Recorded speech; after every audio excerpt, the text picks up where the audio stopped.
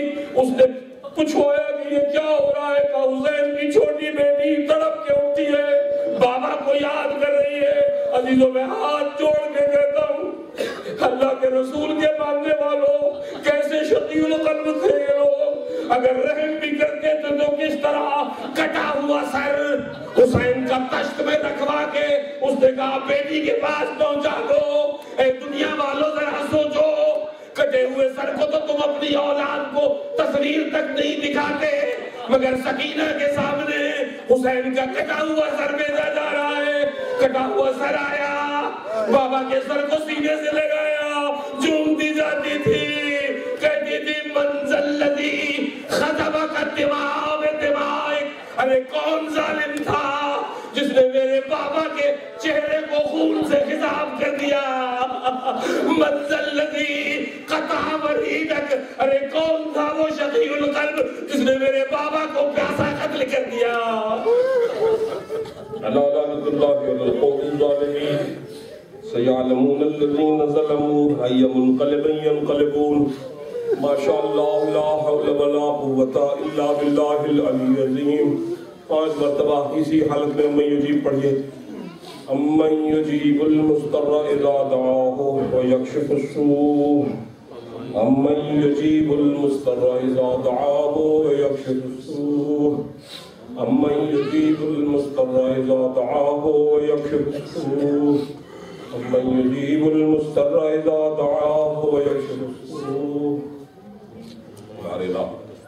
اتنی روتی ہوئی رشتی ہوئی آنکھیں پروردگار تجھے جناب سکینہ اور جناب زینب کے مصائب کا واسطہ ان کی تمام دعاؤں کو مستجاب فرما، ہماری آنکھوں میں حیا کا نور عطا فرما، ہمارے دلوں میں حسد کی بجائے محبت آل محمد کو قائم اور برقرار رکھے۔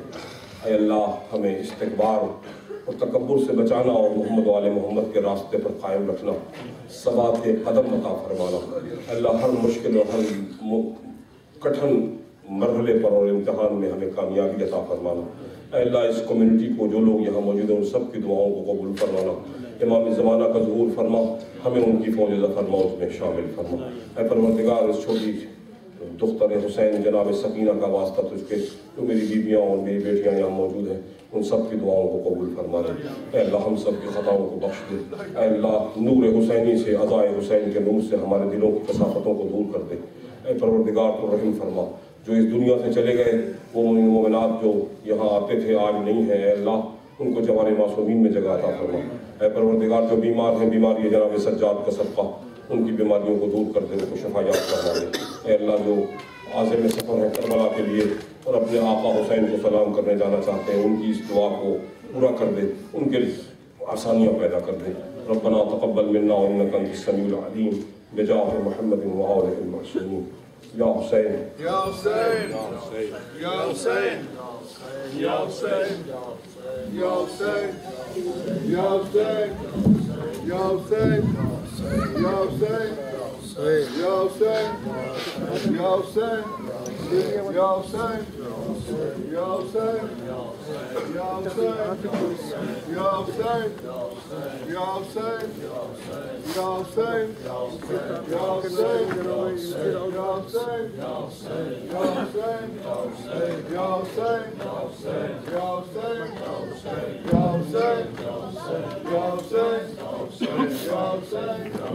یا حسین یا حسین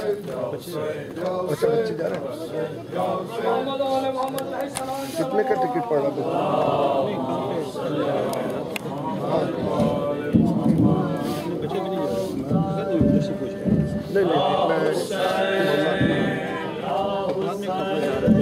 یہ سب جا رہے ہیں نا، یہاں کی کمیونٹی کے جا رہے ہیں کافی۔